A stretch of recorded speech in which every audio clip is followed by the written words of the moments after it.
You. So Dangerfield's still on, but I wanted to stream now because I got the house to myself. So it's just easier. I figured out how to get on my hotspot on my phone. There's some kind of fucking restriction on the internet. I can't even pull up my fucking live stream. It's ridiculous. No, the girl that's running the joint said she'd give me anything I needed to change it, but just too fucking tired to fuck around. I can't remember when I need to. Yeah. It's weird. You can't pull up certain videos. I can't pull up my live stream. It says network administrator has your restriction on. Weak Greatness, what's up? AJ, you want me to comb my hair? Oh, Jesus Christ. You're something else there. Yeah, Dangerfield's on, so I don't know how long he's going.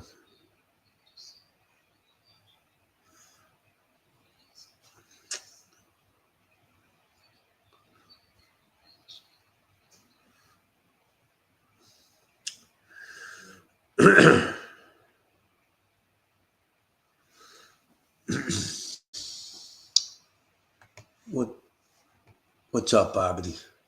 Wi-Fi still not for TV. Good morning, Mr. Jimmy, and a happy late birthday. Oh, thank you. My birthday was the 16th. um, yeah, so I moved over here, and it is a better situation for now. There's only 4 people here, but she plans on putting 11 people here. I don't know what it's going to look like. I mean, some of these motherfuckers are coming right out of prison. You know what I mean? Some of them are nuts.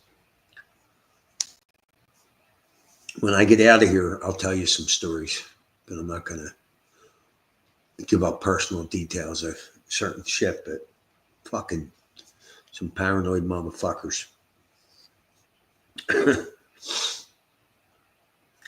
What's up, Special K?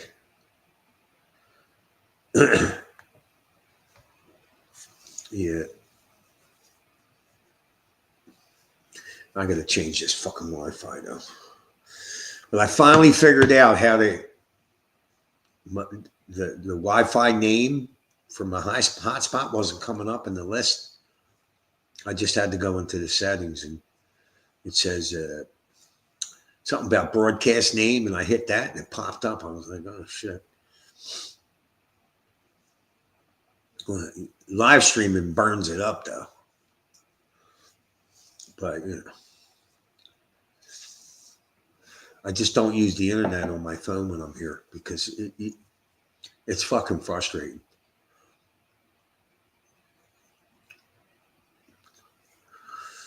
So, what's up, everybody? I haven't even been following politics. It's so boring that every day they got some new gripe about Trump. It's not even. It's just getting. I'm getting fatigued, and I'm getting fatigued by this racial bullshit too, especially with this Carmelo Anthony and this Austin Metcalf in Texas.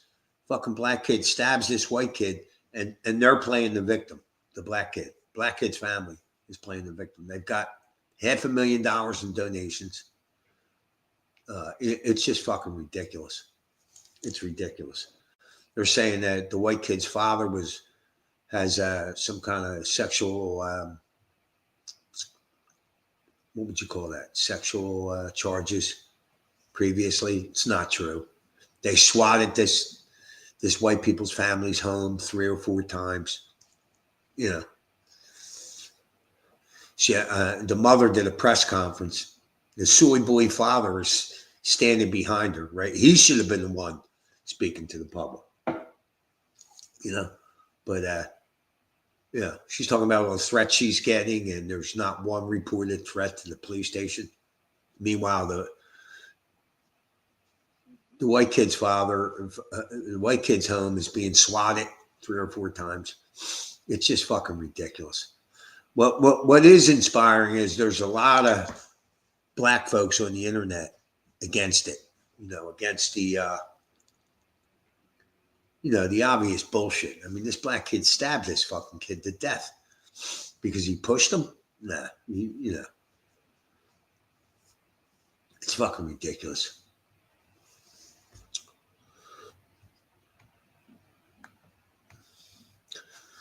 He said judges are harboring illegal gang members and Democrats think it's completely fine. Judges denying ICE from detaining invaders. So at least one has been arrested. Charges coming. Good political times. Yeah, I did hear about that. And that was I liked hearing that. Just, what I don't understand how is it a judge in Hawaii can put in an injunction that covers the whole country, like a federal district judge. Like, do they really have that kind of power? I don't think they do. Against the president? Yeah. And it turns out the guy, they keep referring to him as the Maryland man. Let me see if I got this right. So he was ordered, the court found that he was an MS gang member, MS-13, right? Multiple times they found this out. He was ordered deported 3 times. But his last appeal, his defense team convinced the court that if he went back to El Salvador, he would get persecuted, right? So how does he get due process? He's not a citizen. He's here illegally, right? It's just fucking ridiculous, man.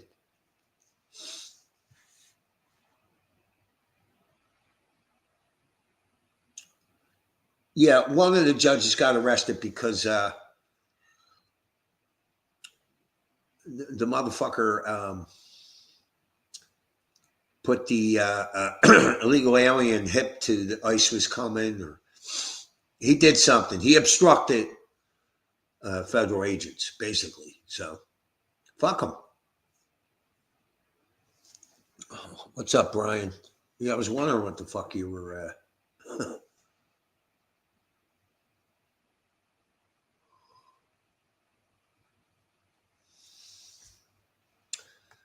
Doesn't his family still run businesses there? Are you talking about the white and black families that are involved in this stabbing? I'm not sure.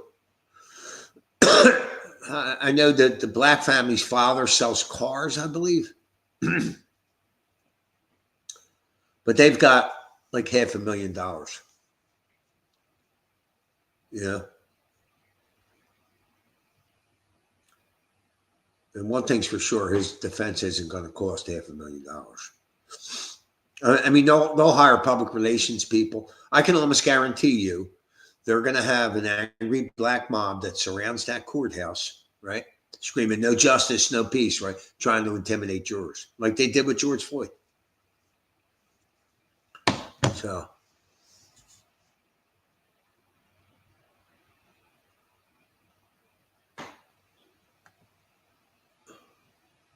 Democrats have convinced themselves they are living in 1930s Germany and they are fighting against fascism.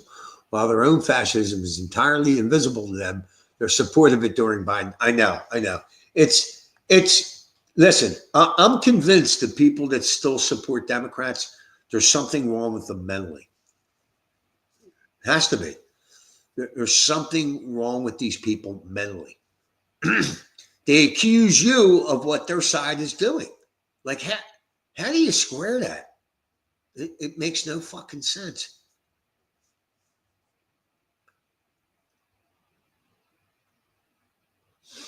It just doesn't. It makes no fucking sense at all. So I suspect at some point we'll get a British invasion here because Dangerfield. But usually I won't stream against Dangerfield because I like watching them, and it's hard for me to catch his live streams. And I don't like rewatching live stream. I like watching it live. You know what I mean?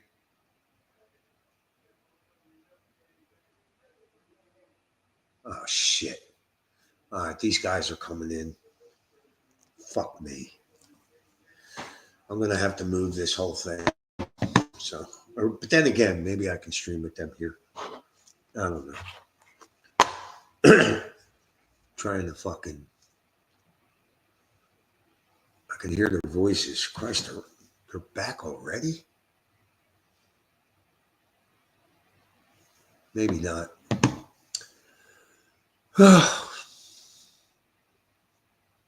Yeah, but we're gonna have 7 more guys in here. Oh, that as quick as she can get them, I guess. But yeah, it's not gonna be as calm as it is now. Let's put it that way. I'm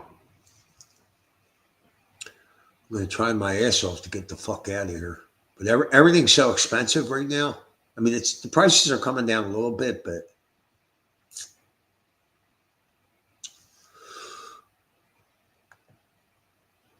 I'm a Colorado native, and I'm so embarrassed by our governor in our state lately. Far from Denver, though, at least there are mostly no blue states, but blue cities that hold the rest of the state hostage. That's correct. That would be correct. The Democrats are very clever. They've figured out a way to, but like I refuse to believe that these people keep voting in Democrat mayors for these cities when the cities get worse.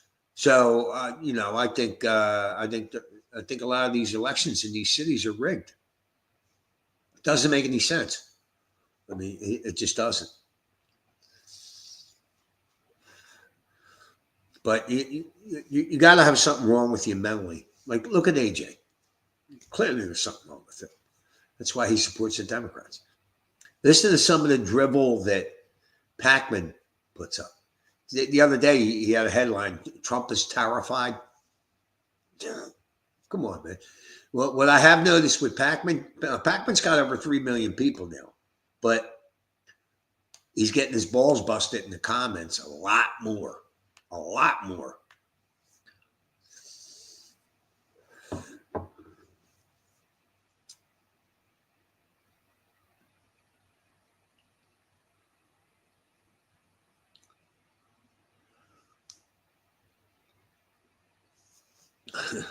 Neuron deficient.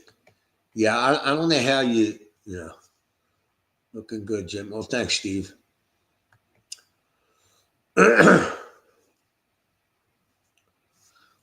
Dangerfield's still going. I usually don't stream against him or HB, but I had to get the stream in today, and it's better that I do it a little earlier. You know what I mean?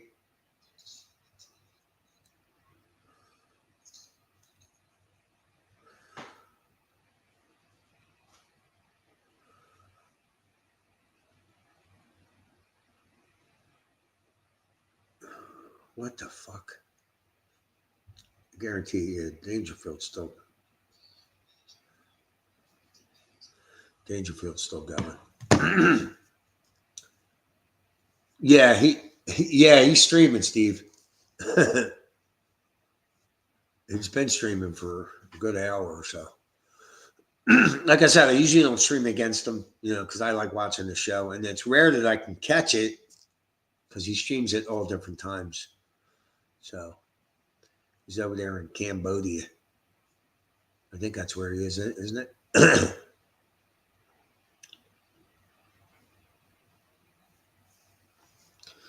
Yeah.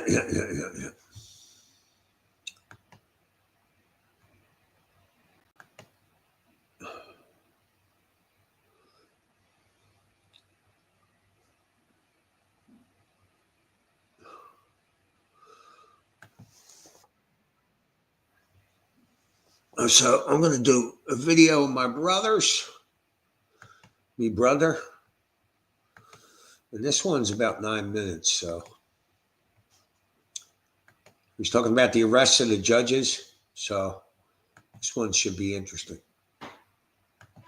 The arrests have finally begun. After years of watching the swamp creatures dodge justice, you are finally seeing real accountability roll out. And you guys did it. Your vote brought this about, and don't let anybody tell you any different. Today's video breaks down how President Trump's Justice Department is doing exactly what you voted for, holding corrupt judges and officials responsible. We will go over what's happening so far, and it's only the beginning. And the left is already losing its mind over it. Now stick around because this is bigger than anyone ever expected. Let's get into it. Hey guys, welcome back. So if you haven't already and you like our videos, become a subscriber to the channel. Hit that notification bell and smack the like button because it helps us get our message out to more people. So it's official. The arrests have officially begun. Now think about it. What once was laughably impossible under the disaster-in-chief Joe Biden is now somehow gloriously real under President Donald Trump. And just in time to save our republic. Trump advisor Mike Davis says this is just the beginning. And by the sound of it and the looks of it, guys, Christmas is coming early this year. You asked for accountability, you're getting it. It's real. It's happening. It's already happening. It's everything we fought for when they told us to sit down and shut up. In just 100 days, President Trump has already kicked off part 2 of dismantling the swamp. Part 1 was simple. Burn the administrative state down to the ground, one executive order at a time. Hold on. So AJ is a complete fool. How about them China tariffs? How about them, AJ? I guarantee you don't know what you're talking about, so I'm not really going to waste much time with you, but you are a fucking idiot. You really are. Part 2, bring the flamethrower of accountability. We're not talking about the Russia hoax the left has peddled for years. We're not talking about CNN fan fiction. No, we're talking real handcuffed orange jumpsuit style justice. It's real. It's finally real. This is why we fought so hard and refused to back down. And if you think this is big, just wait. The next wave will blow the roof off DC. We are finally watching corrupt officials face justice, just like we were promised and just like we never stopped demanding. This isn't a course correction, guys. It's a full-blown reckoning. Let's start with the disgraced New Mexico former Democrat judge Joel Cano. He had to resign after it was discovered he was harboring an illegal migrant gang member in his home. Way to uphold the law, Joel. Both he and his wife, Nancy, were arrested by Homeland Security right after the feds busted Christian Ortega Lopez, a suspected member of the Tren de Aragua gang, inside the judge's house. There are photos of the judge hanging out with him. Ortega Lopez, who was let into the country illegally on immigration parole back in 2022 by, you guessed it, the Biden administration, somehow cozied up to Nancy Cano. That was another doozy by the Biden administration. Parole first started in U.S. law in 1956 to parole over 30,000 Hungarian refugees that came here.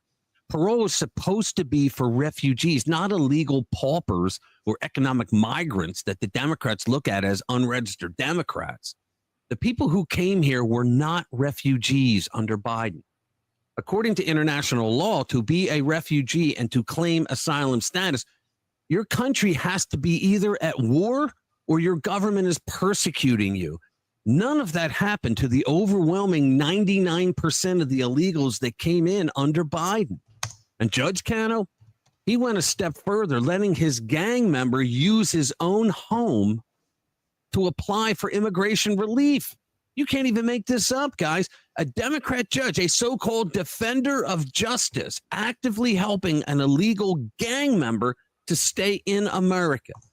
It's not just pathetic, it's disgraceful. And because this isn't a B-rated movie, it's real life. Photos later surfaced of Ortega Lopez holding firearms and posing with gang signs and an AR-15. Just what you want on your Christmas card, right? Yet even with all of that, the judge and his wife kept helping him. It's unreal.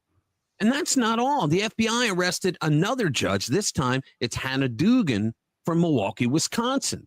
She's been accused of obstruction. Well, she's great looking. What's that, your girlfriend there, AJ? Deportation of illegal aliens. According to Kash Patel, FBI director, Judge Dugan deliberately steered federal agents away from an illegal alien, Eduardo Flores Ruiz, helping him slip through their fingers. In other words, she played chauffeur for a fugitive. Now, Judge Dugan is exactly where she belongs, under FBI custody. This is exactly why we showed up at the ballot box, guys. It looks like the long-awaited day of reckoning for these corrupt, out-of-control bureaucrats has finally arrived. Mike Davis, one of Trump's top legal bulldogs, says mass arrests are only just beginning. After meetings with Attorney General Pam Bondi, Deputy Attorney General Todd Blanche, and others, Davis confirmed that a full-scale effort is underway. Give it a watch. On the presidential records case. Yeah. President Trump has a rock-solid team of very good lawyers who are battle-tested, who are loyal to the president and his agenda. They should be. And the word is from Pam and the team is that, hey, we're not going to screw any of these things up. We don't want to hurry it.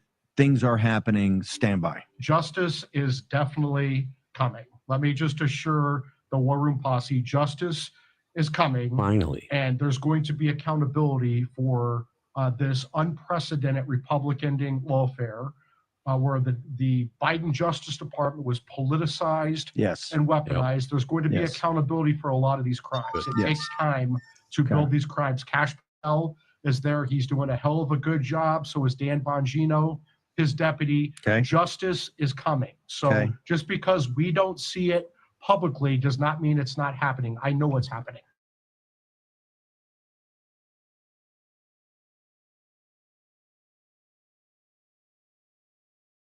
Burning daylight, but good. I'll tell you what, guys, when a guy like Mike Davis says justice is coming, you know it's real. You just know it. Okay, here's the scoreboard so far. Within 48 hours of Judge Cano's resignation, Homeland Security had him and his wife in cuffs. And now Judge Dugan is sitting in FBI custody.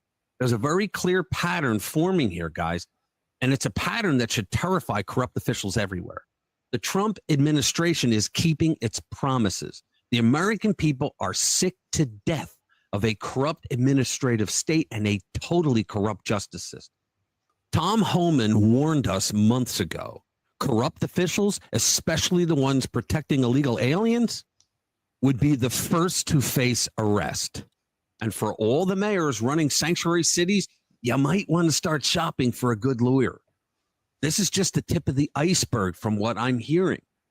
In the rest of the video that I didn't show you because it would take too much time, Mike Davis confirmed that there's a massive personnel overhaul underway at both the DOJ and FBI. It won't happen overnight, but it's happening. And it's happening the right way. No more James Comey's, Andrew McCabe's, or Peter Strzok clowns running the place. The ball is rolling. And according to insiders, what's coming over the next few weeks will blow our minds. It's going to come out like a fire hose. In the early arrests, if they are any indication, Trump's Justice Department is sending one loud message, loud and clear. The era of lawlessness is over. Now, of course, the Democrats and their bootlicking sycophants in the legacy media are foaming at the mouth, ready to smear the administration as fascist dictators for daring to arrest corrupt judges. Don't expect them to mention that they caught these judges harboring illegal aliens with active warrants who are part of violent gangs. That little detail doesn't fit their narrative.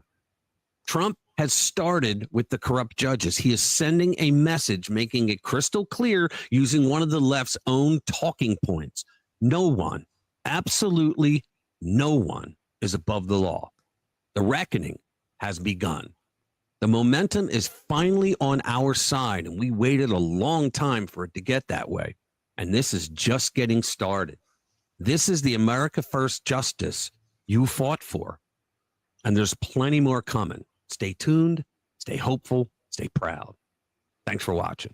See you in the next one. He's turning it around. We're standing tall again. From dusty fields to union halls of men.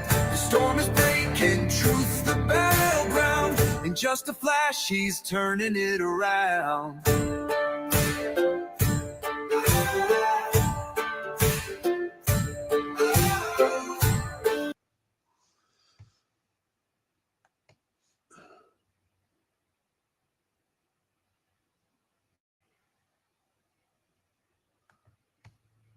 They've been tariffing us for the longest time, and not fairly. But the moment we do it in a reciprocal way, it's a problem. Yeah, well, it's only idiots like AJ right there who have a problem with it because they're retarded. He's fucking retarded. You can't reason with a fucking retard. You can't. You just can't.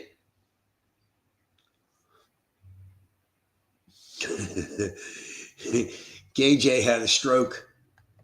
What does that mean? I think he had a fucking stroke.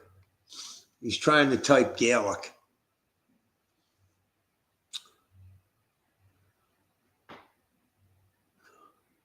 I like how all of a sudden AJ's fucking Irish. Yeah, get the fuck out of here.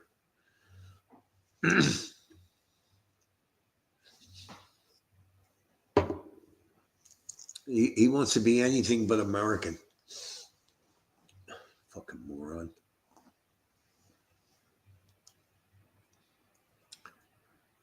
AJ is far from smart.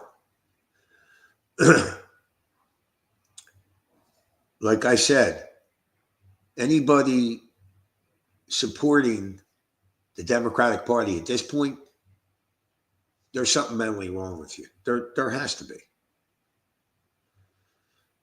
There really has to be.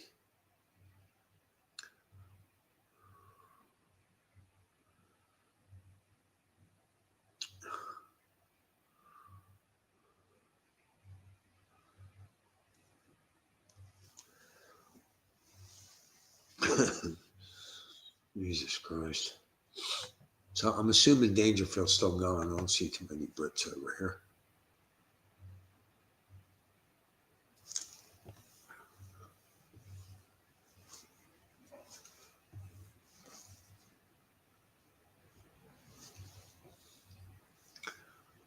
Yep.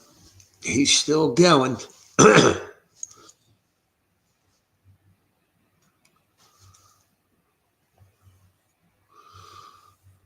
Oh, fuck. What the fuck did I do?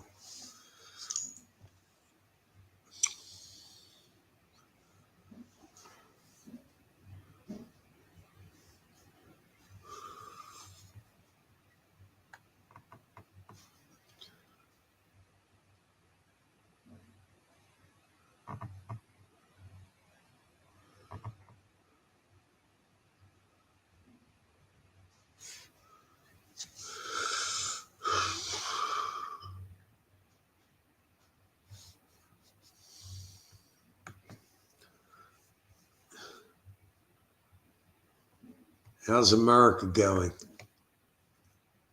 It's going well. we traded in the dementia patient for Donald Trump. So I don't even know how to say your name there. Where are you from? I'm assuming that's some kind of Asian. I don't know.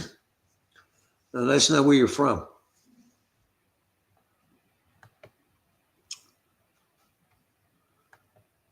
Trump approval. AJ, do you believe any of those polls that they run? You don't realize that this shit's rigged? You just don't, do you? 98% of the people that voted for Trump are still with him. So how could that be possible? You're just too stupid to fucking... Oh, God.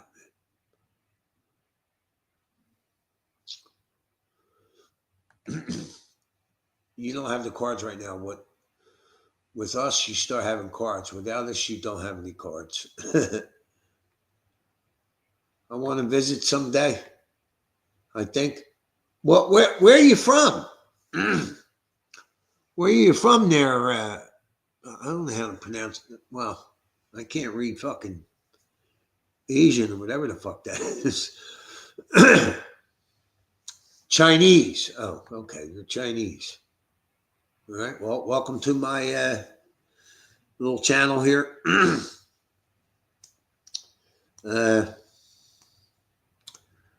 don't know what to tell you. You're Chinese, and we're kind of in a bit of a trade war with China. So, yeah, I know. I don't know how to read Asian. Yeah, that's right. I know how to read you, though. Moron. No insult intended. No, I'm not trying to insult them. I got no problem with Chinese people. I got a problem with their government. You know. Yeah, I know Dangerfield Zone. I was.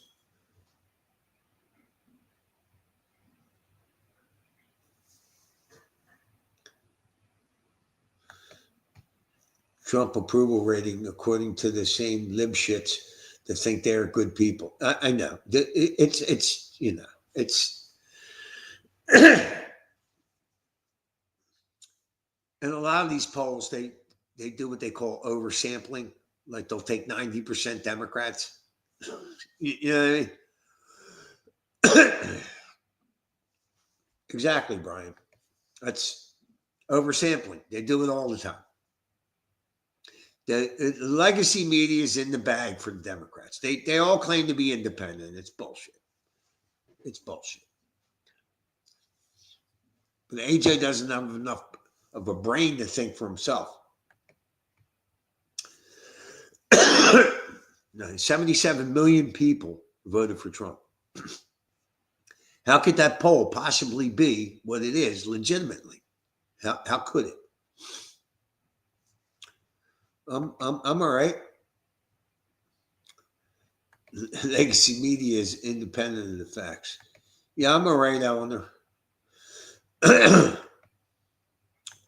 been off all weekend, kind of resting, you know, not doing shit. Just tired. You got to get used to working again, you know. Thank God I didn't work for that asshole Joe. Jesus Christ, this fucking dude got you breaking your balls every day.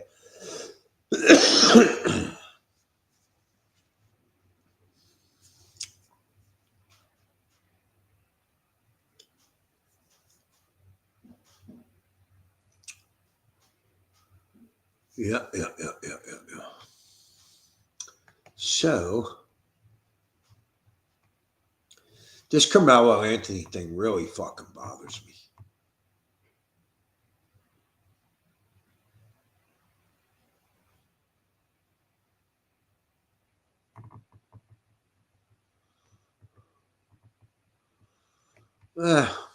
Let's try it.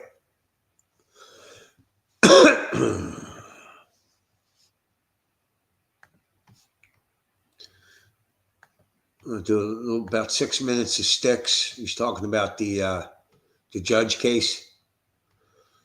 So let's see what it is. All right, everyone. Now we turn to a very strange legal case out of Milwaukee with Judge Hannah Dugan. Link in the description, archived, of course. ICE and the DEA showed up at the courthouse, intending to arrest an illegal immigrant named Eduardo Flores Ruiz. And she effectively attempted to help him flee from these agents.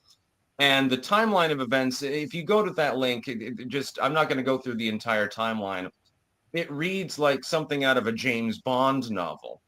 The judge becomes aware that the agents are there, becomes frustrated with the situation, clearly intends to let him go, it basically catch and release, legally speaking, and then helps him to go through the jury door to try to allow him to escape down the hallway. He manages to get out of the building, but then the agents pursue because they become aware of the fact that, whoops, he's escaping, and they're going to detain him. And he literally, runs down the block, and they have to catch him and then detain him. She's been now charged with obstruction. So the Judge Dugan is no longer going to be Judge Dugan. That's an assurance. This will now just be Hannah Dugan, the convict, actually. It's going to be rather interesting. I'm wondering what sort of charge, by the way, she's going to be facing as a result of this. Trying to help a fleeing fugitive because he was illegally in the country for an extended period of time and committed a number of crimes while here. Now, if this had been a case, hear me out. Some of you will find this unpopular. If this was just somebody who was illegally in the country and they were pulled before a court because of traffic fines or something like that, and this happened, I would say, okay, well, while they should be deported because they're illegally in the country, maybe it wouldn't have been necessary to actually have both the DEA and ICE show up. Maybe just put them in jail and then do the deportation shuffle. But in this particular case, the judge was acting in a potentially felonious manner while this individual committed a number of violent crimes, actually, and was going to face justice. And the judge probably would have been exceptionally lenient in sentencing, given him a fine and then turned him loose. It would be literal legal catch and release. It seems like we found one of those liberal activistic judges. If you're going to do this sort of thing, you might want to do it a little bit more low key. I have a feeling other liberal activist judges, they're going to plow in tunnels below the courthouse so that they can smuggle people out like an underground railroad sort of situation or something like that. This case is insane. Read through the friggin' article and look at the timeline of events. I mean, this makes absolutely no sense. We've got judges in the country that are refusing to enforce the law, and then we've got other judges in the country that are misinterpreting the law at the moment. The judiciary system has become really the thorn in the side of accountability within government right now, which is interesting. Normally, the judiciary is more solemn. It's like you've got levels of solemnity. The House of Representatives normally is like a frat house, basically. People drunk on the House floor and yelling at each other and all sorts of crazy stuff. This is the way that the House has operated, by the way, since inception. There's that whole incident with the fireplace tongs that one time and duels and stuff back in the day. The Senate is a little bit more solemn than that. And then you have the judiciary. Normally, they're the most solemn of all. Normally, it's like, well, this is the letter of the law, and let's carefully consider, this legal framework, consult cases, pre-existing precedent, and so forth, and look at these things and then try to make a determination. It's very slow for a reason. The more chaotic, the faster things move. The House, they get resolutions all the goddamn time, every fucking single day practically. The Senate slows things down, and then the judiciary slows it down even more. This can, by the way, be a problem in some cases because you'll have some standing precedent that's obvious, but the court still has to consider it for months and months at a time. And then it works its way through the court system, circuit court, maybe federal courts and stuff like that. It gets to the Supreme Court maybe, and things like that. And then the executive is supposed to be the most solemn, but it kind of depends on the chief executive now, doesn't it? Or the governor, as applicable to state law. But Hannah Dugan is definitely not going to be a judge any longer after this one. And it's just one of the strangest cases I think that I've ever seen actually in my friggin' life. To have a judge attempt to literally smuggle an illegal immigrant out. And by the way, what about the lawyer in this case who was, I believe, escorted along with the client? Is this individual going to lose their license to practice law in the state of Wisconsin? And why, by the way, is it always Wisconsin that's so weird lately? Like everything about it. The polling is always off. The political results are always wonky. The judiciary system there is apparently, it must be something in the cheese, I suppose, that's driving people insane. I've noticed that it's almost always Wisconsin. It's like Wisconsin man is going to replace Florida man. By the way, Vermont man is also in contention at this point. California man always wins, but, it's so normal there to be abnormal that nobody even really notices at this point. Florida man fucks muffler, rapes car, stuff like that. Well, yeah, take that link and look into this case. I've never seen anything like it. I can't even believe that it's friggin' happening. That's about all. Peace out. Yep.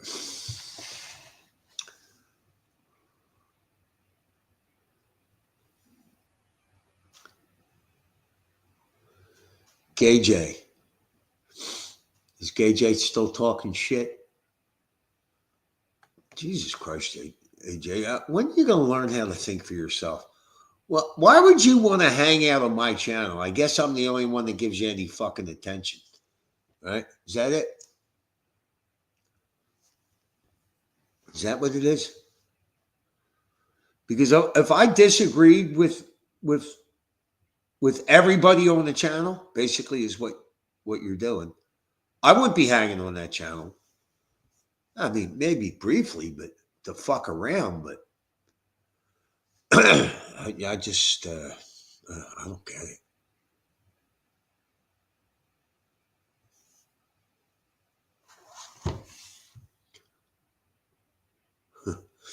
So apparently Al Gore compared Trump to Hitler at a Climate Week luncheon. Climate Week.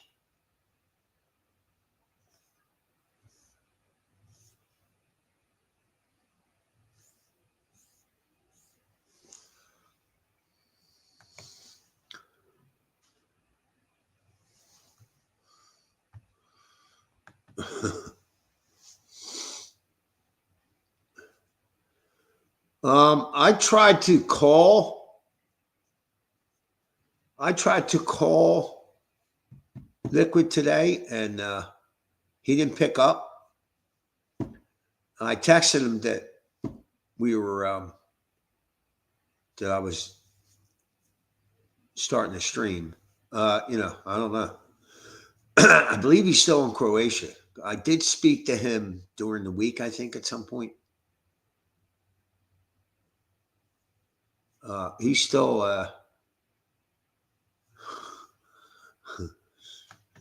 the Steel Reserve Hour with AJ and Jimmy. Is he drinking again? AJ, you fucking fat slob. You fucking slob. Jesus Christ. Drinking again, huh? Well, I'm coming up on 2 years. May 24th is 2 fucking years. Jesus Christ. I need a drink thinking about it.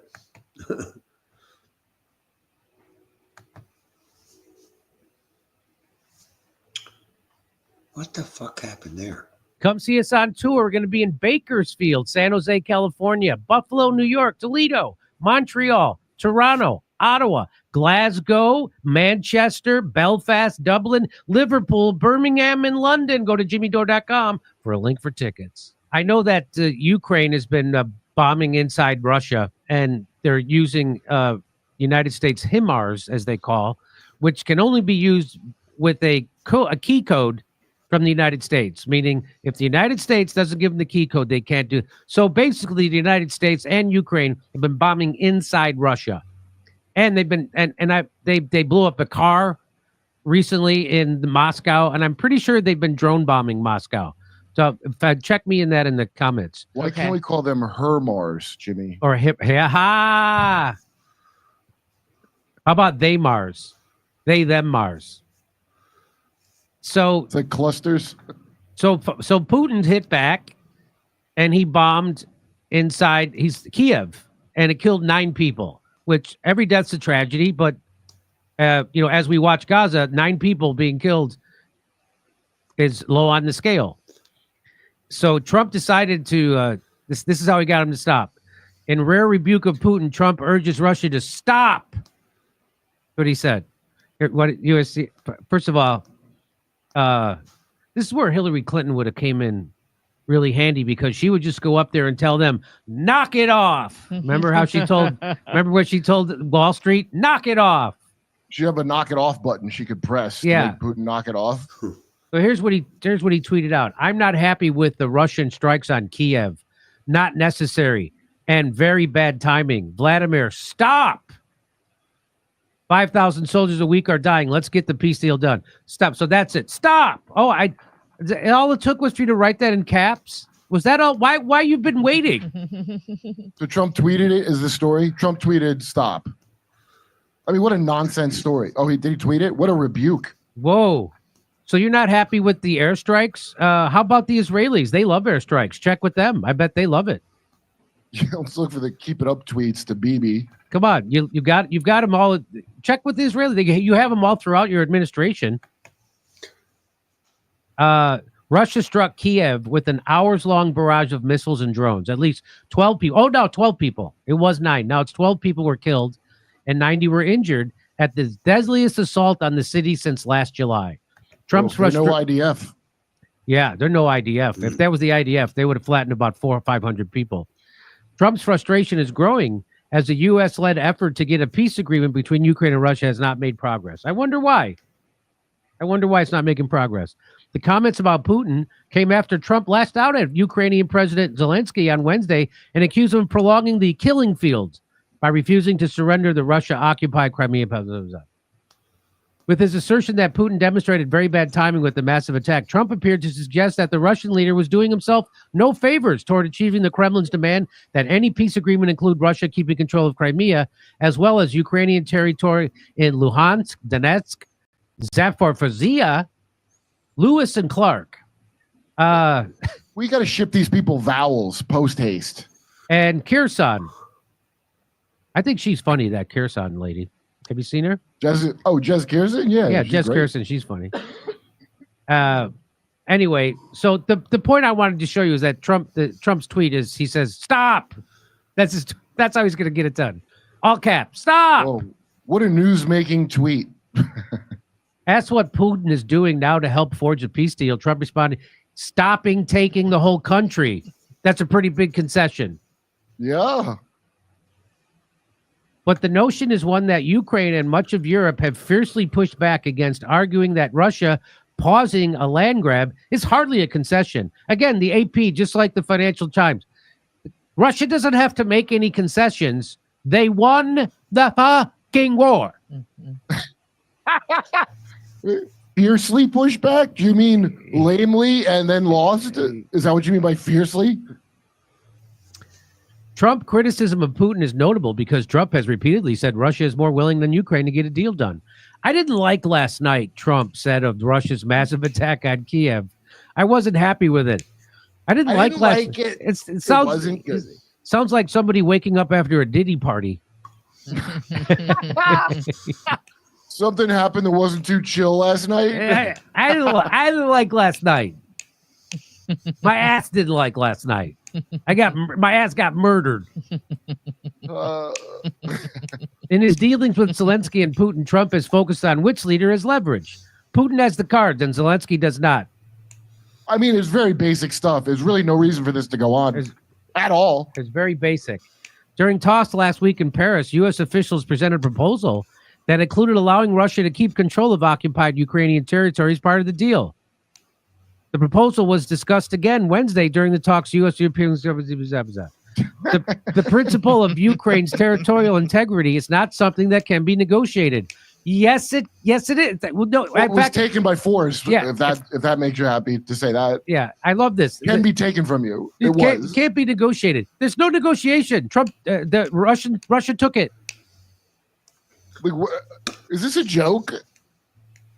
This was the position taken last week and reiterated yesterday in London in meeting 7-4. So now it's like they're trying to play tough, but they're trying to play tough with the United States, which is the country that makes them tough. You can't, without us, you're not tough. I don't understand what they don't get about that. And also, Israel comes before you. That's our first wife. That's right. You. Our first wife. Our side piece. That's right. The money's on the dresser, honey. I'm finished with you. That's what America said to Ukraine. That's right. But he's saying stop because the thing of walking away from both of them and let them duke it out because I don't care no more. I think that's why he's saying that to both of them in the tweet. You know what I mean? Yeah. Posting Vladimir stop. This is Michael Tracy. Has to be the funniest of all possible strategies for ending the Ukraine war. Well said, Michael Tracy. Come see us on tour. We're going to be in Bakersfield, San Jose. Yeah.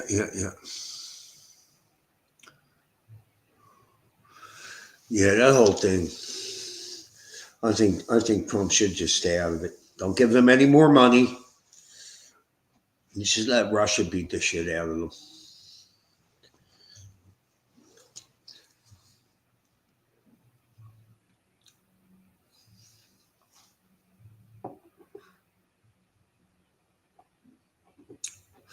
I don't know why Putin doesn't just destroy Ukraine. Just fucking destroy them. You're just dragging it out. Fuck them, you know? I mean, the Democrats were actually fucking trying to convince people that Ukraine was going to beat Russia. It's fucking laughable. Even AJ was talking that shit. It's a fucking joke. It really is. It's a fucking straight up joke. So the name of the stream is The Natives Are Calmer today because, as you remember, last week, the African Americans in the neighborhood decided to blast rap music and R&B music all fucking day from like 10 a.m. to 10 p.m. Yeah, you could hardly watch TV. It was difficult to watch TV. So, yeah. It's just unbelievable how disrespectful these fucking people are. You know? Like, they just are. It's fucking ridiculous. So...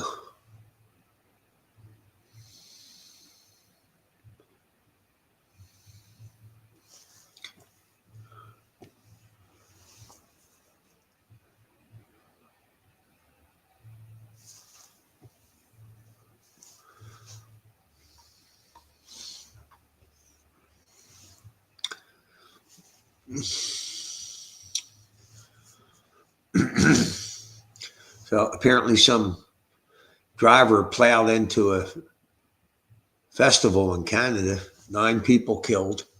Jesus Christ. How the fuck would you do that? People are fucking nuts, man. Why would you drive a car into a crowd of people? I mean, that's wow, that's fucking plain crazy.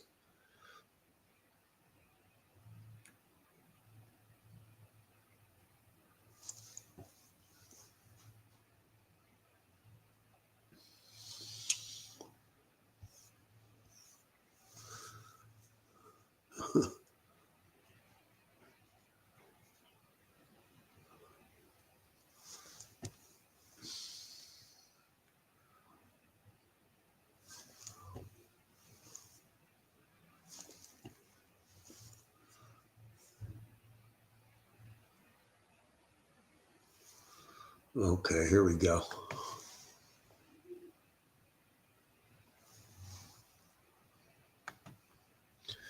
Here we go. Little Dershowitz.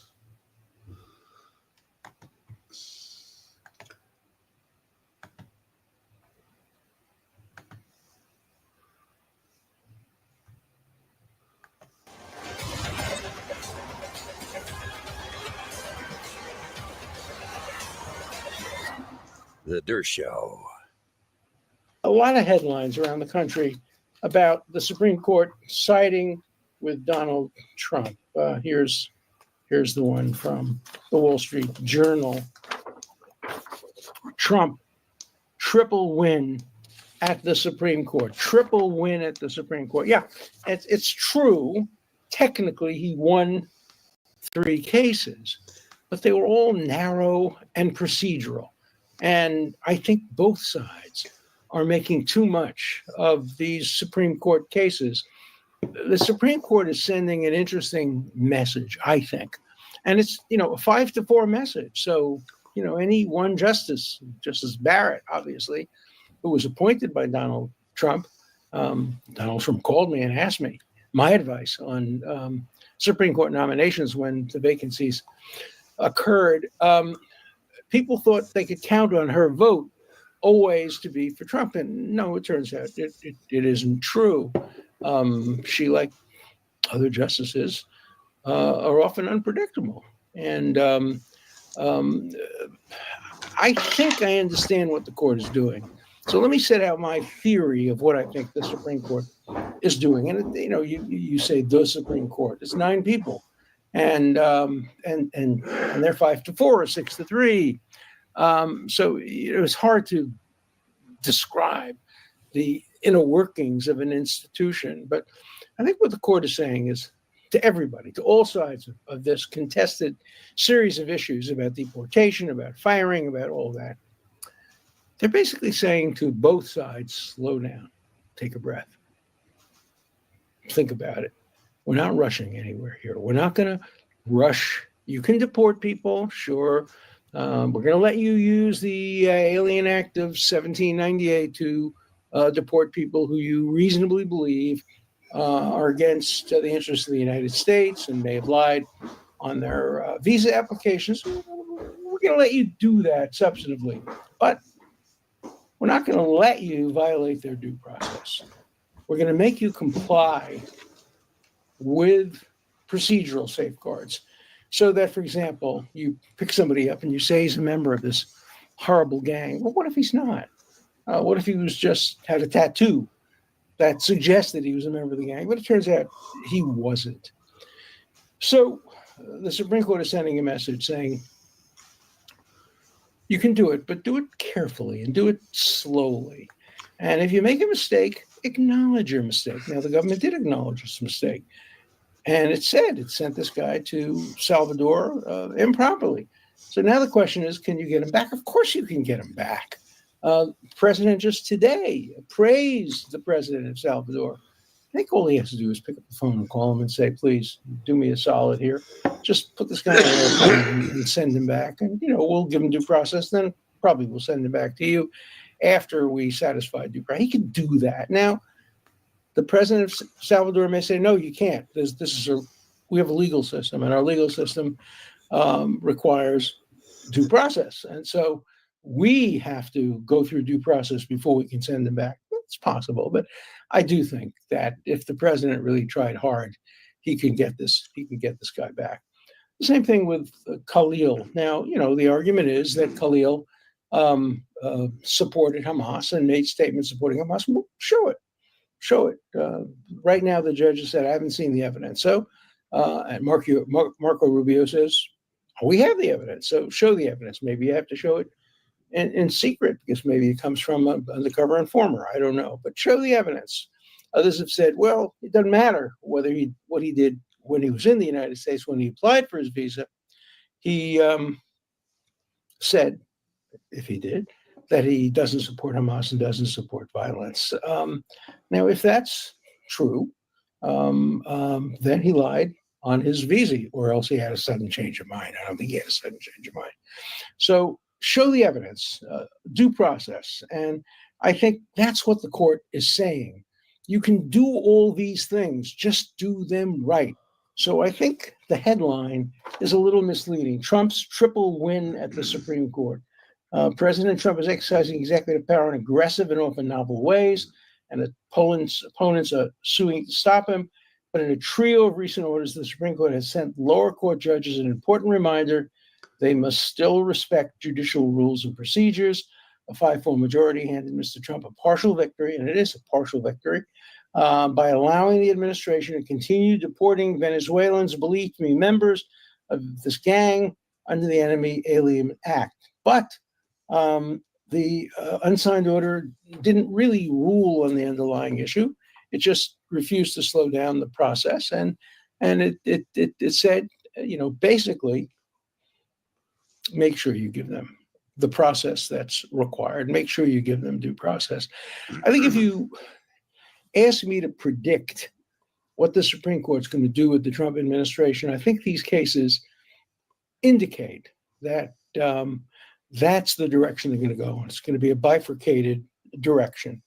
they're going to agree that the president and the executive authority have the power to do these things, firing people, cutting off funding to universities, deporting people. President Trump is pushing executive action to the limits unseen previously since the Roosevelt administration. So, and the court's going to uphold that. Maybe not always, but for the most part, there are going to be 5 votes, sometimes maybe 6 votes, to uphold the substantive power of the executive to bring about these results. They are within the authority of the president under Article 2 of the Constitution, but the 14th Amendment comes into play, and the 14th Amendment guarantees the due process of law to everybody, not only American citizens. If you're in the country and you're subject to action by the United States government, you're entitled to due process. And I think that's the line the court's gonna draw. It's not going to be an easy line to enforce because substance and procedure often merge. They come together. And what some people might think of as merely procedural can be substantive. If you make it too hard for the president to deport, you're really impacting the power to deport. So if the due process is too onerous, then we see a reduction in the power. But that's, these are old issues. These are issues that have divided Americans, certainly since the Civil War, when President Lincoln suspended the writ of habeas corpus. That's, you can say that's a procedural issue, but it means that if you arrest somebody for being active in the Confederacy and he says, no, I'm not, then there's no due process. So this is the direction I think the Supreme Court's going to go over the next months, years, who knows. Right now, most of these decisions are not on the merits. Most of these decisions are procedural, and some of them are issued just by one justice. Some of them are issued by all 9 justices, but almost none of them are issued after full briefing and argument, and most of them are preliminary. So if you're a Trump supporter or a Trump fan, don't take too literally Trump's triple win in the Supreme Court. On the other hand, if you're somebody who's opposed to Trump and think he's going too far, maybe you're right, and maybe the Supreme Court will sustain your view as well over time. We just don't know. This is a very interesting time. Fucking Dershowitz. How the fuck did these motherfuckers get how did they get due process? Like, I don't understand.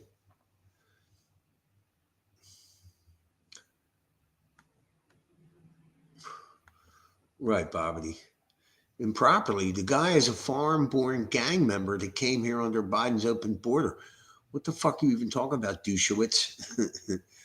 Dirtbag.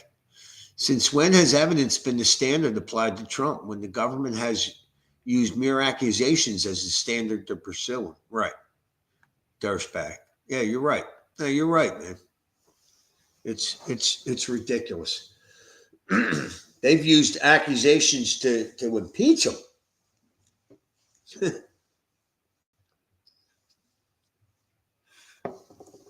mean, what a fucking joke. Bannon was saying if the Democrats win back the House, that Trump's going to go to prison. Yeah. Ain't that a bitch?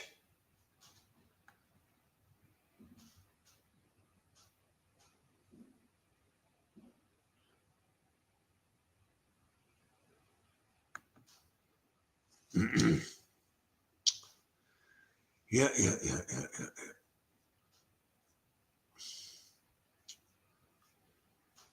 Yeah, that Amy Coney Barrett has been a fucking big disappointment.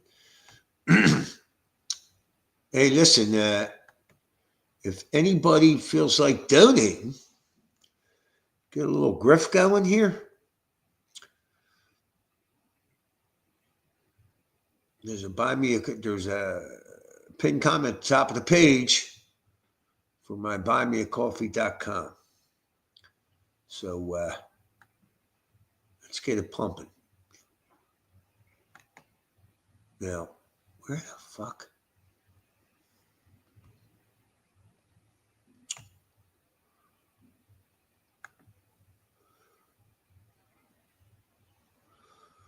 Yep. Yeah. Did the Dems learn anything ever? No. Bobbity, I gotta head out because my stomach is rumbling and it's almost noon. Have a great stream, Jimmy. I'll lurk on the phone and chat. All right. Lurking. Now, the Democrats are going to continue to fuck with Trump. I mean, it's... In a sense, I think people are sick of this shit. And by him locking up judges for helping these illegal fucks, I think that's what the people want to see. I mean, who the fuck thinks it's okay that a judge is trying to circumvent federal agents from sending back criminals that are here illegally?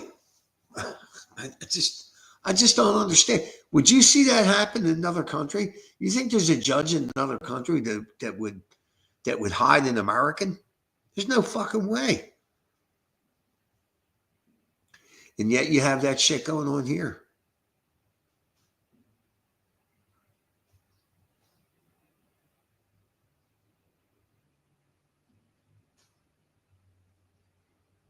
When I finally got free, the world... Jesus Christ.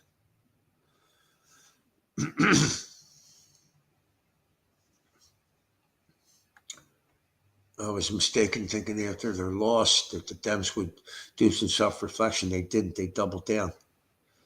Well, you know,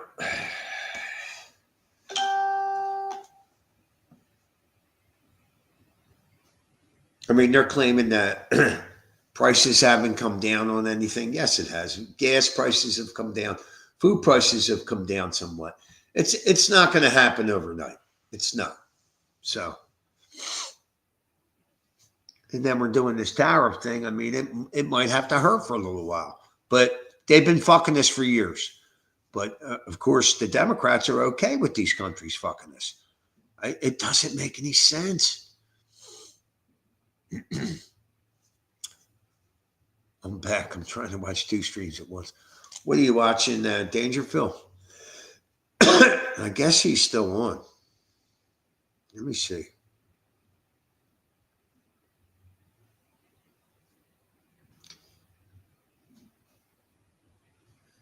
Yeah, he's still on.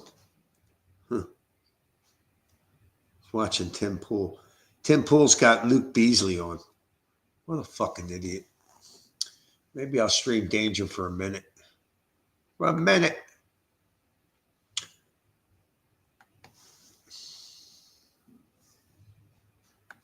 Scream Danger. Scream Danger. Super Sunday.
Oh shit.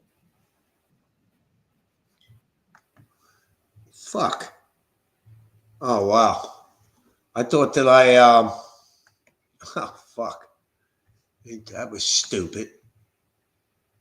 I thought that I shared Dangerfield. I thought we were all watching it. Jesus Christ. I'm really that fucking stupid. Hold on. All right. Jesus fucking Christ. All right.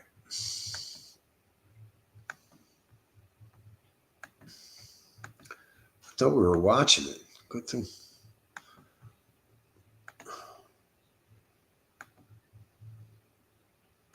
Because you want to win, then and only then you stand the chance of losing.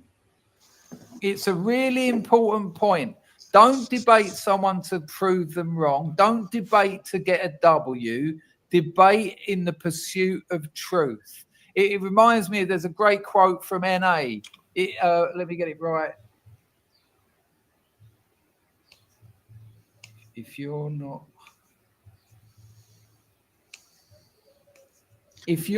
humble, what is it? Only if you're not humble can you get humiliated. So if you are humble in debate, you can't get humiliated because you're not there for a win. You're not there to attack the other person. You're there for the pursuit of truth. And you can only lose if you're trying to win. It's a really important point. Don't go into debates trying to win. Don't go into debates trying to embarrass someone. Get involved in debates because you're interested in the pursuit and location of truth. Get confused and say, what are you talking about? You can only... And the mistake that fucking Beasley's making here and Sisson and all this crowd, because they're intellectually immature and because they are immature because they're young, they don't understand the idea of looking for truth. They don't understand the idea of the pursuit of truth. Socrates was all about that. That's what debate is. Let's try and, between us with opposing views, let's actually see what happens if we can resolve the contradictions between our opposing views, and we might discover a new thought, a new truth. But if you go in looking to win or to humiliate or to get one up on someone, you run the risk of losing. You can't lose if you're not trying to win. You think? No, it's like whenever you don't have an answer, you just get confused and say, what are you talking about? You can only lose if you're playing to win. If your pursuit is truth, there's no such thing as losing. There's only growth. Now you say that Donald Trump saying the injustice that we've seen warrants commutation or pardons. You say that means he's advocating for violence. If you have not fully thought something through to declare that something is true, I mean, that's really the essence of what this channel is all about. It's what launched this channel. And it's the continual repetition of that pattern. It's so easy to fall victim to that trap. And this is what it looks like. Why is Enrique Tarrio in prison? Yeah, so they uncovered with him his plot to overthrow the government. Enrique Tarrio's? Yeah, and his organization. What plot? Who's they? Give me some prosecutors. Give me some fucking data. Stop squinting at me and saying the prosecutors did a thing. You didn't know. You didn't read it. You didn't read the court papers. Yeah, we need that again because that's beautiful. Because this is what happens when Tim Pool knows that this bloke's his agenda is to humiliate Tim Pool. His agenda is to make him look stupid. And that's why Tim Pool is now getting angry. Emotions aren't necessarily good in debates. Emotion is an energy, but it's an energy that can often put you off course and off track. But in this instance, it's deserved because Tim Pool doesn't stand a piss chance in hell of losing at this point. And what he's actually saying is, you're an arrogant, spoiled, self-aggrandizing idiot who is talking about, who is saying with no evidence, no proof, no logic that people... So, Richie, this is Luke Beasley, the guy that agreed to debate you. Yeah. I wanted you to debate this idiot, and he's got over 1 million people now. He's a David Pakman sycophant. He's basically modeled himself after David Pakman. You can see it. It's very easy.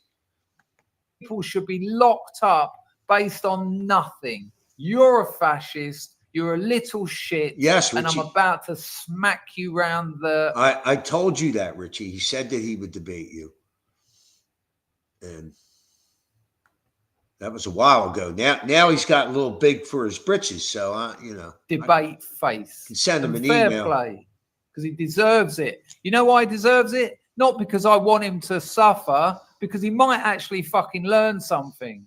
What? Who's they?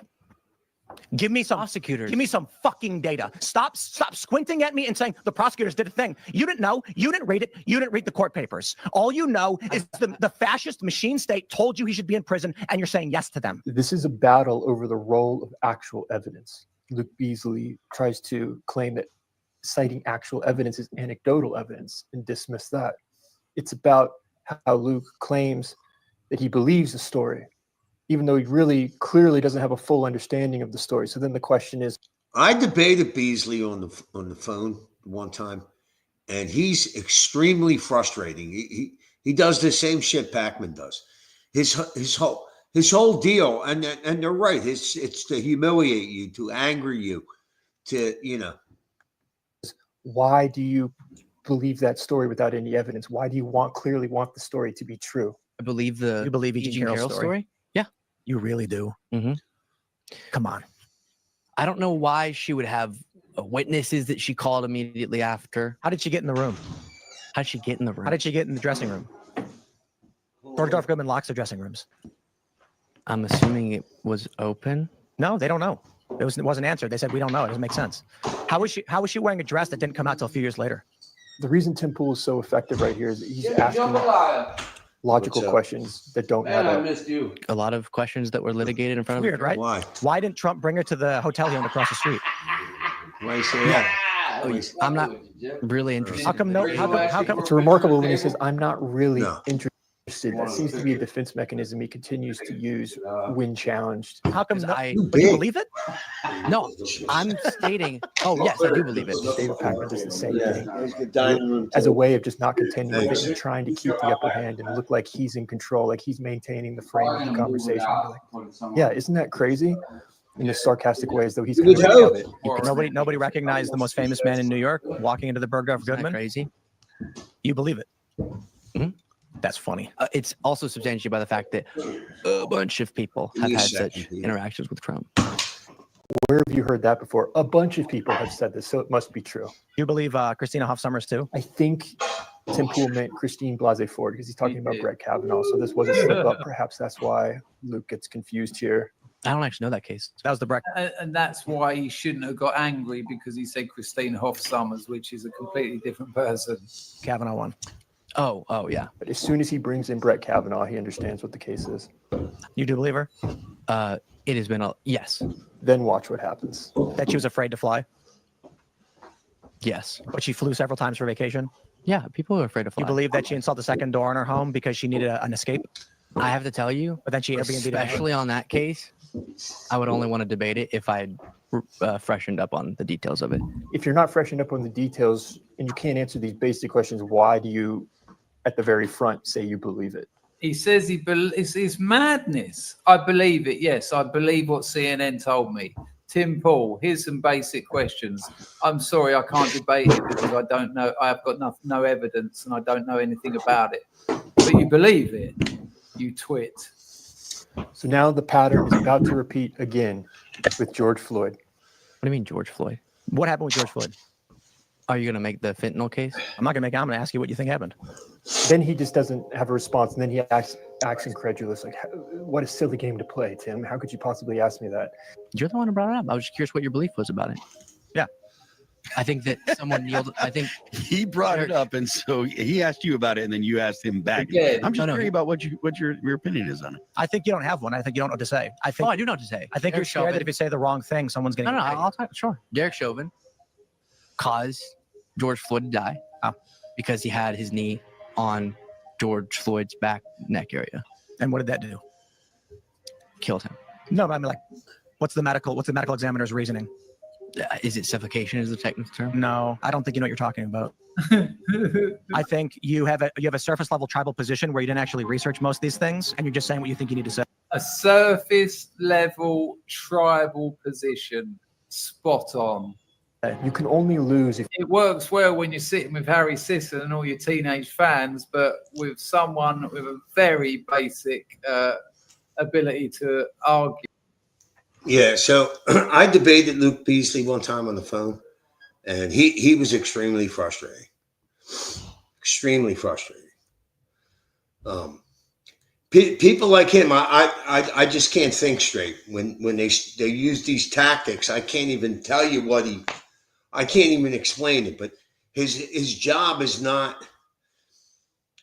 It's just like Pac-Man. It's to frustrate you and piss you off, and so then he can claim he won. You know what I mean? Like he talks in circles. He just does a lot of stupid shit. He's a little kid. He's I don't even think he's 30 years old yet.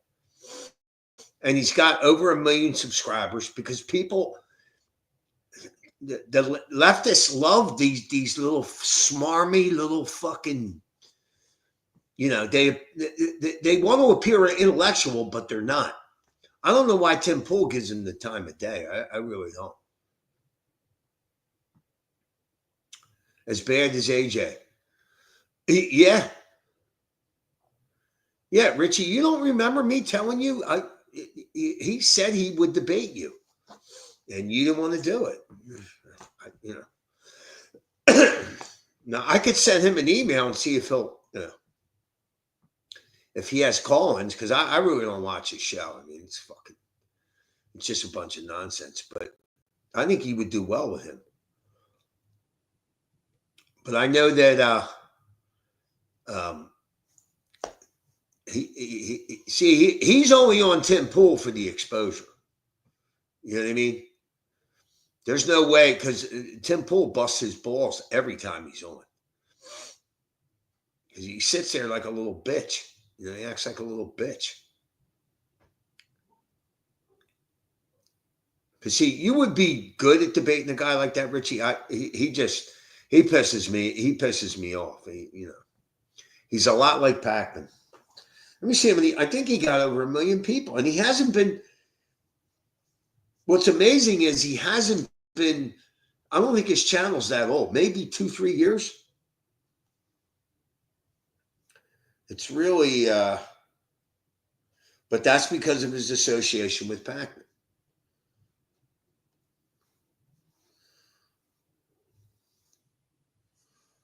Yeah, he's got 1.29 million. Oh my God. Like that's ridiculous because he's a complete idiot. Now this says joined 2016. He hasn't been doing commentary that long. I believe he used to do music. I think he's gay.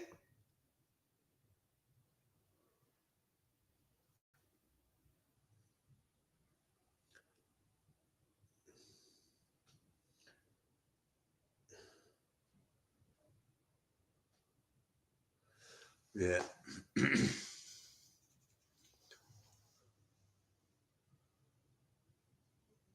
Right. And Pac-Man's had him do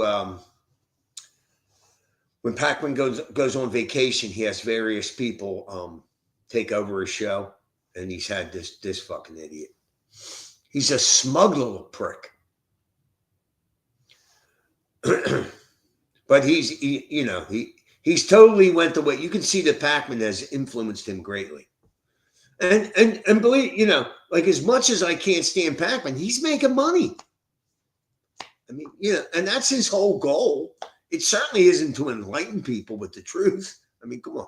But he's made a business out and he's doing quite well for himself. So this is, this fucking Luke kid, he's a child. Like, how much could he know about politics? You know what I mean? Like, he hasn't been alive long enough. You know what I mean?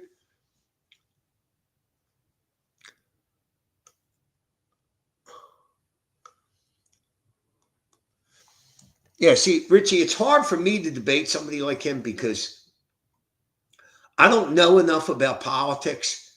You know what I mean? And that's what he would do. He'd figure out something that I didn't know about. You know what I mean? Or they just make shit up. You know, I remember being very frustrated listening to him. I mean, I have it taped somewhere, you know. But you know.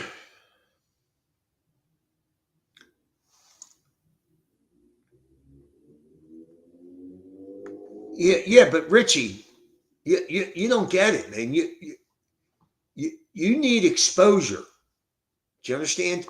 With an idiot like that, you'll get exposure and you'll destroy him. Conservatives like that shit. Not everybody can talk to assholes like that. I know that you can, but I'm telling you.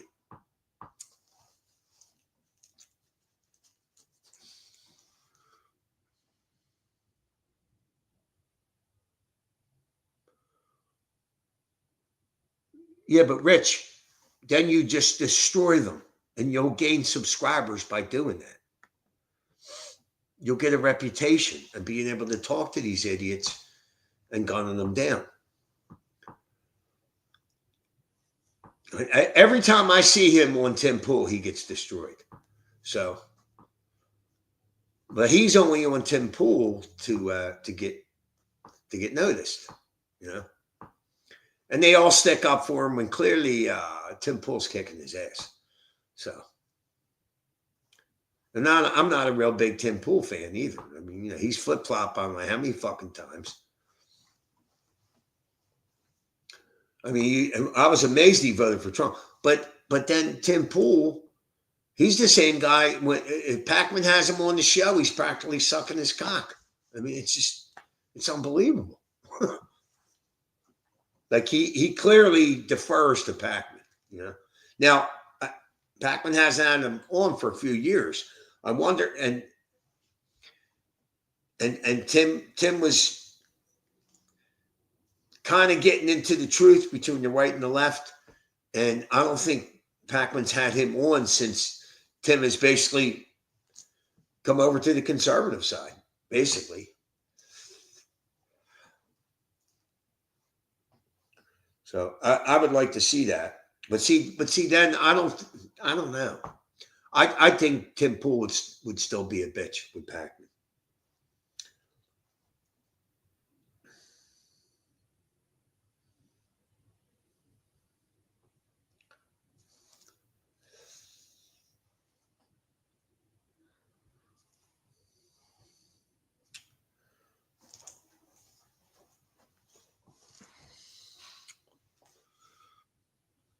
Oh, what's up, Nelson?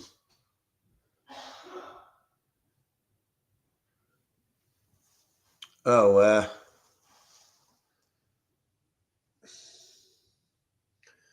hold on, Nelson.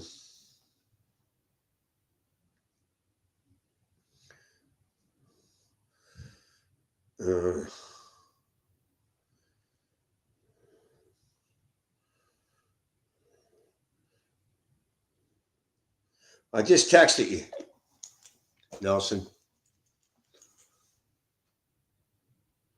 Yeah, I just texted you. So still have the same number, right?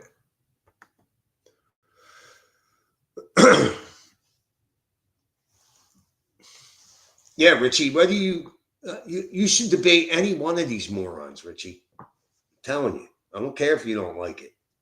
You would look good. For somebody like you, they'd be easy to defeat.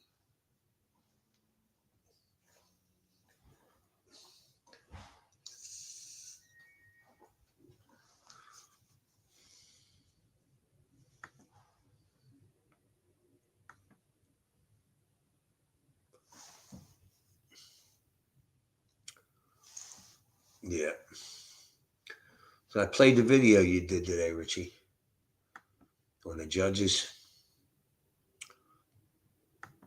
On the judges.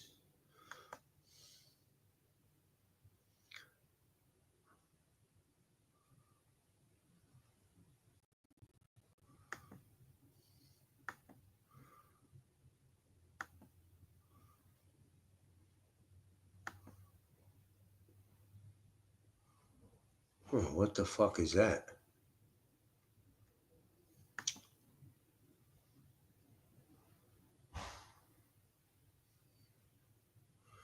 Okay. Yeah, that was pretty good, Richie. I don't know. I mean, you really think that judge is going to go to jail? I don't think so. They're not going to put that judge in jail.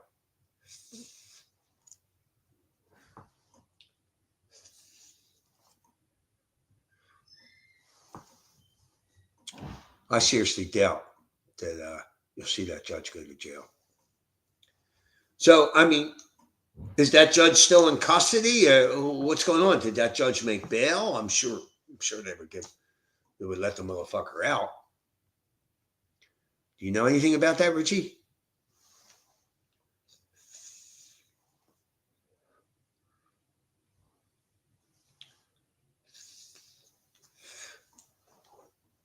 Matter of fact,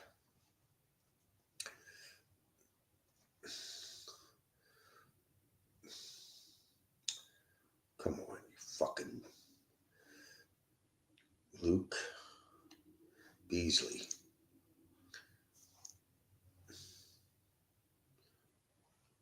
Matter of fact,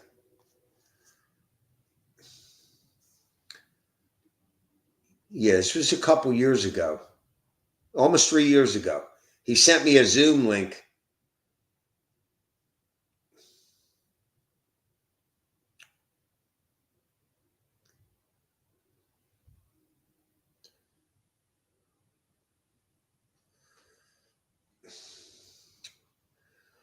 Wait a minute.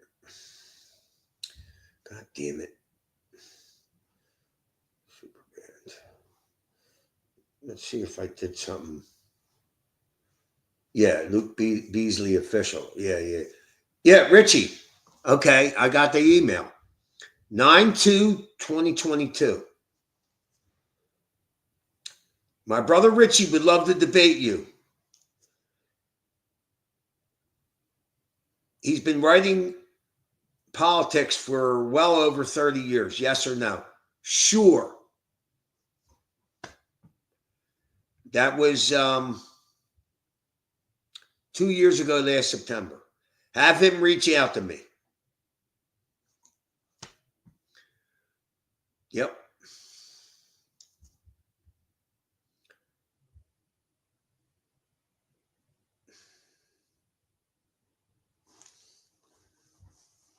You should definitely do that. Who cares if you don't watch Luke Beasley, AJ? He's basically a clone of David Pakman. But he's got over 1 million people. He's got 1.3 million people. But Tim Pool destroys him every time he brings him on. Because he's like a little bitch. He plays little bitch games like Pakman. But Tim Pool would never treat Pakman like that. Because he's got some kind of fucking worship going on.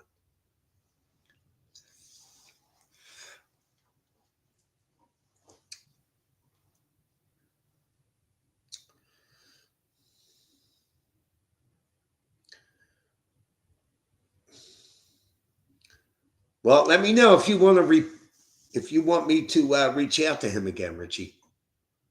Oh, I'd love to see you debate him.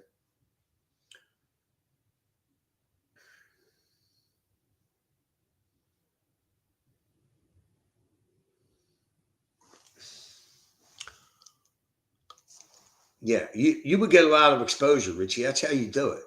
You got to knock these morons down. You know what I mean?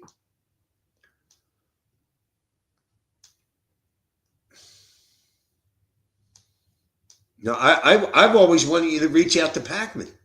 You know, I mean, I think he still does call-ins on Fridays through Discord. Of course, I'm blocked. I guess I'd have to make up a phony Discord account with a new phone number. You know what I mean?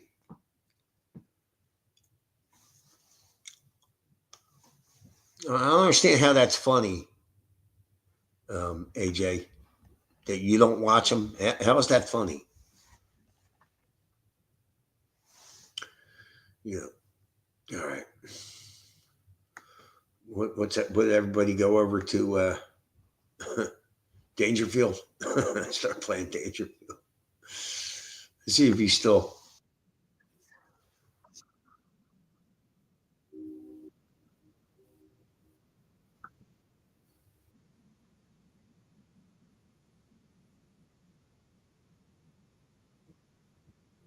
Numbers go back up. They're not doing it. They're not doing it. And if that were the case, we wouldn't be. What do you mean they're not doing it? This was one day after the election. What, you expect them to go down and up in the same day? Nice moustache. Seeing paid membership cancellations on the website. So now I understand what is going on. Oh, he's figured it out. Let's hear it. What is going on? It's terrifying, but it is happening. A lot of people are checking out. I heard anecdotally from a couple dozen people who said, you know, David, I just can't do it anymore. I just can't do it. I'm checking out. I'm out. I wouldn't be paying for that either. You're looking at someone doing the logical response and you are terrified by it. The reason that this is terrifying, not only because it puts everybody in left-wing media's livelihoods at stake and at risk. That's a bit of an overstatement. Everyone in left-wing media's livelihood is at risk. Right wants us not to exist. The right wants to decimate independent progressive media. This has nothing to do with the right wanting or not wanting you to exist. It's your subscribers that unsubscribed. It's your members who discontinued their memberships. This has nothing to do with the right. And so when I lose 5,000 subscribers and Brian loses thousands and Ring of Fire loses thousands and everybody's losing thousands of subscribers, then maybe that's indicating that you're doing something wrong. If you notice a pattern and it's happening to everyone that is peddling the same kind of content and the same message, rather than shaking your finger at the audience, perhaps you should reflect on that. That's an actual data point to learn from. Perhaps you're doing something wrong. My request to you today is, please resubscribe to the YouTube channel.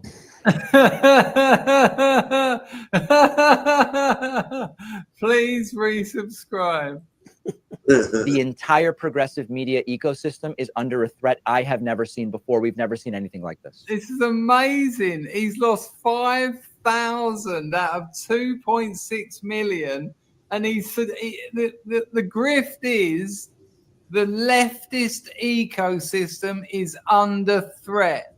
And unless you resubscribe with something ridiculous like 50 quid a month, we're going to disappear and the fascists are going to take control. It's amazing, the gall of the bastard. He just bought something big, isn't he? The very same. Go on, Backer, sorry, mate.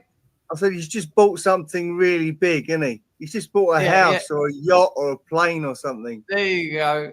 You know, he's worth about 9 million, David Pakman. It's just shocking. Same thing. Legacy media, mainstream media, traditional media, it has been dissolving for years at this point, and this election is probably the last nail in the coffin.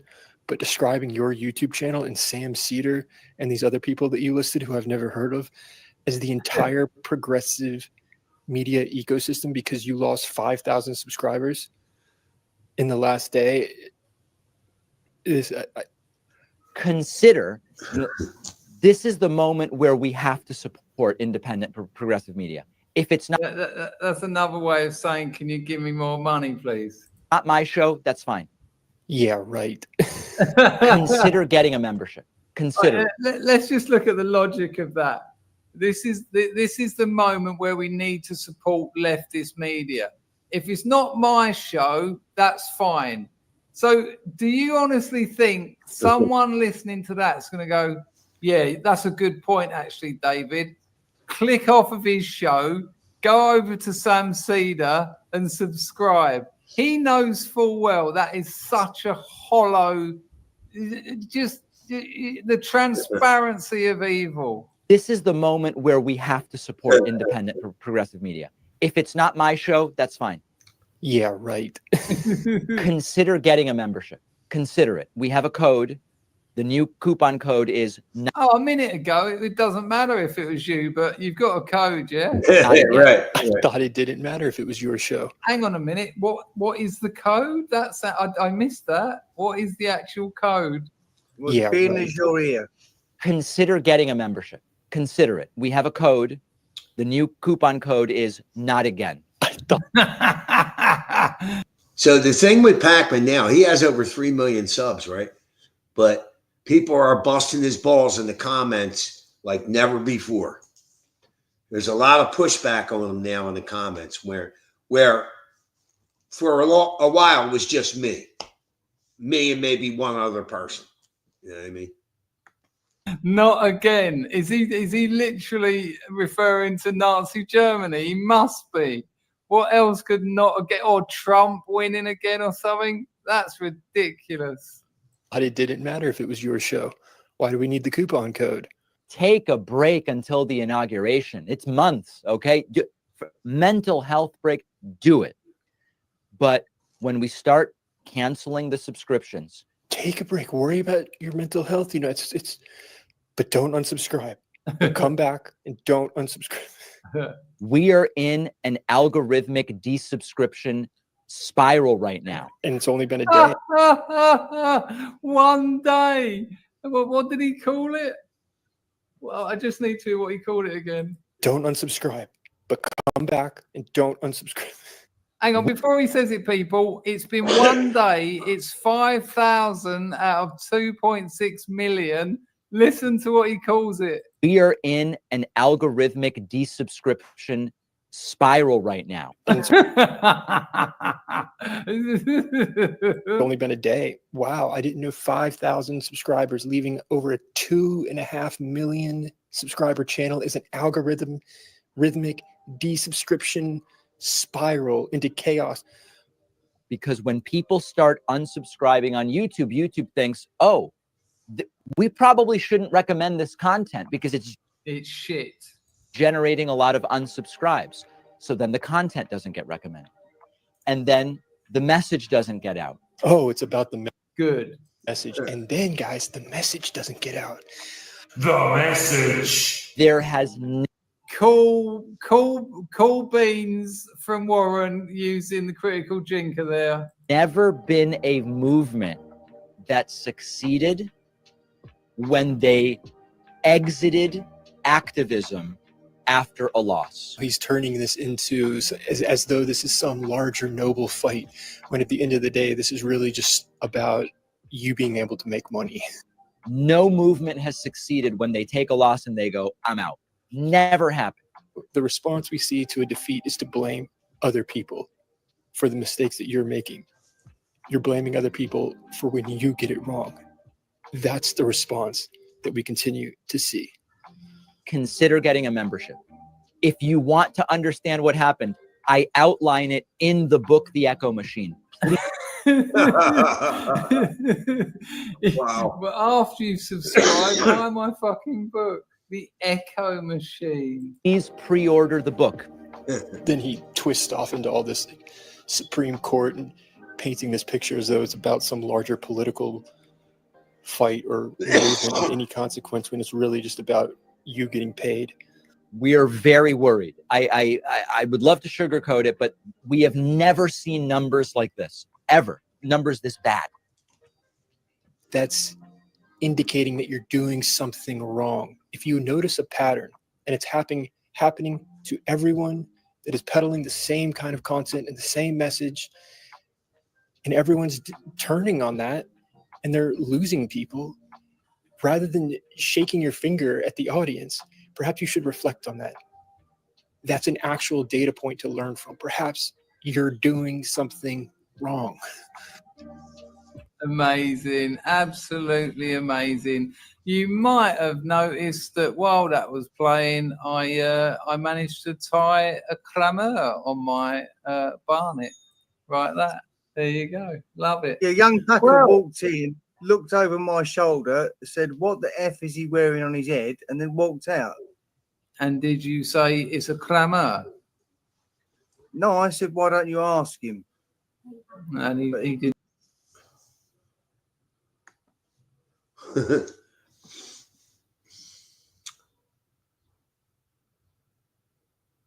Yeah, I remember watching this, Richie, when he did this, because HB covered it. And he was talking somewhere. You were talking about this too, that they purge people every now and then. And at the time, I think Dangerfield said he had 2.6 million.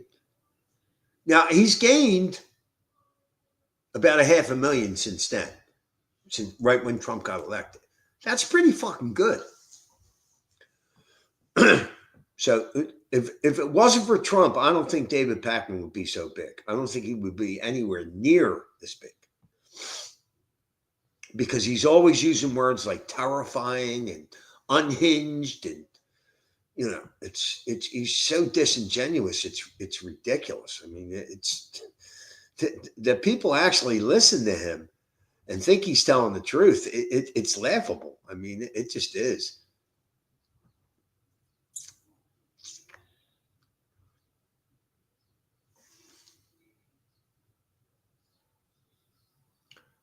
What's up, Cyber? Sam Cedar destroyed Tim Pool's toilet. Never trust these commies. Yeah. Well, I don't know that I trust Tim Pool. You know what I mean?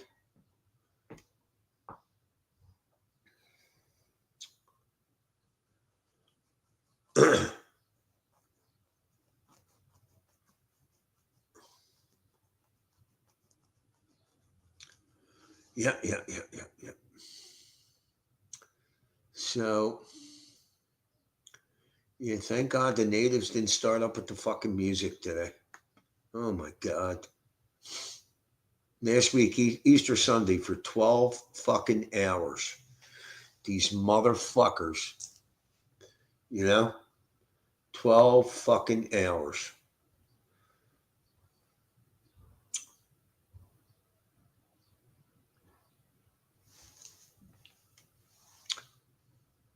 But Dangerfield's been going for about 3 hours.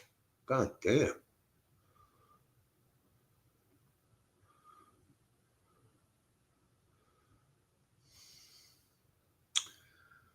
Yeah.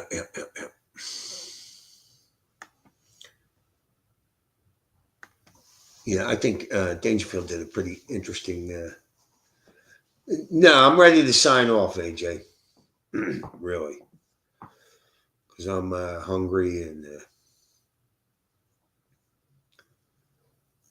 I think when I get my own place, I'll be probably streaming more. Hopefully, I can move up towards my work. If I can find somewhere cheap up around Reese, that would be good. I'm talking to him now. Who are you talking to? Who are you talking to, Richie?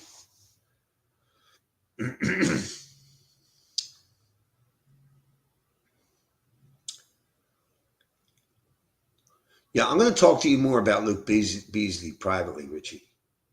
Oh, Dangerfield? Yeah, and Dangerfield does some pretty interesting shows. He's all over the place with different stories and stuff, but he does do some shit that makes you think. He make you laugh too, He mentioned me, and some regulars are mentioning you. Oh, okay. Yeah.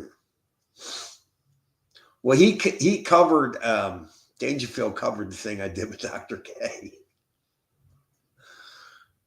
And so did HB.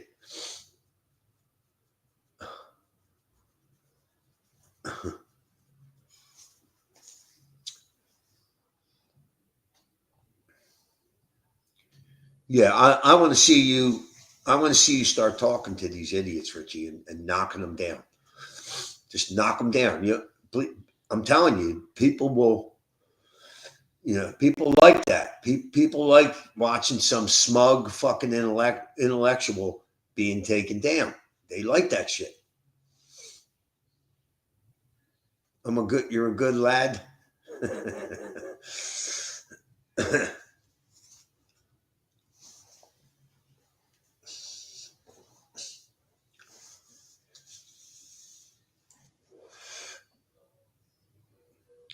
Yeah, believe me, if you know, I had Duke Beasley a little stumped about abortion when they started that. You know, when the lefties started bitching about the Supreme Court, what they did with abortion, and I explained to him that the Supreme Court doesn't give out rights. You know what I mean? Like he was trying to, go with that bullshit that Roe versus Wade. It was all bullshit. Just because they find something unconstitutional doesn't therefore make it a right that it's now constitutional. You know what I mean? Like fucking bullshit. He's talking about me now, is he? Ah, fuck me. Let's see. Come on. I fucking hate this. It takes too fucking long.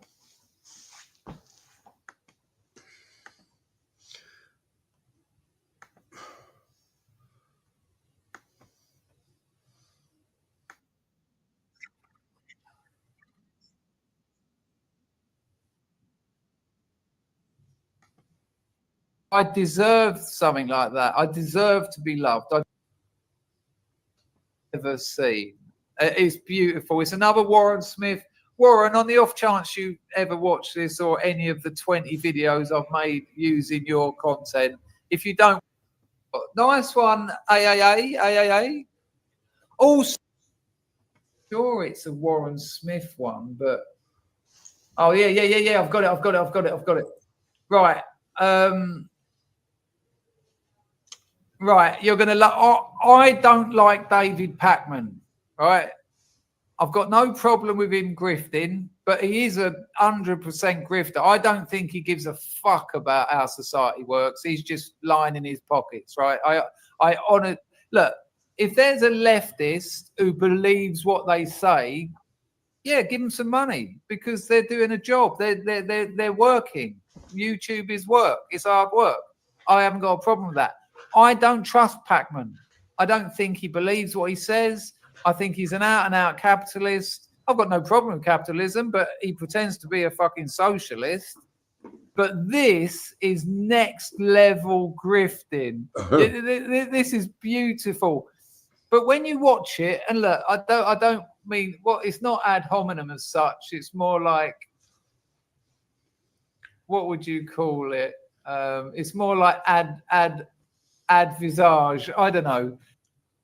Oh, £900 pair of Cordovan boots from Crockett and Jones. I'll be like, sweet. She'd just buy me gifts, like one a week, like £1,000 gift. And one day she says to me, right, do you want a new suit? And I'll be like, yeah. And I'm thinking, oh no, please don't have gone and bought one off the peg. She said, well, let's go and talk to your tailors and get it done then. I'll be like, sweet. $4,000 later. And actually a lovely bird. I was with her for 6 years. The first 3 years was when she was mental. But I've got to give her credit. I talked to her about it and she got help. And the second 3 years were amazing. But it got to the point where, and it was a really nice ending actually, because I went to Patong to get clean. I got clean. And when I got back, I said, I'm back on Thursday. She said, yeah. She said, I'll come and see you Saturday. Now, if you've been away for 11 weeks getting off smack. Yeah. All right. Look, people, I'm out of here. Fucking hungry and a little tired. But I'd like to thank everybody for stopping by. Please hit like if you haven't already. Somehow that fucking helps me out. I really don't know how, but I think it does. So thank you everybody for stopping by. Have a good one. Yeah.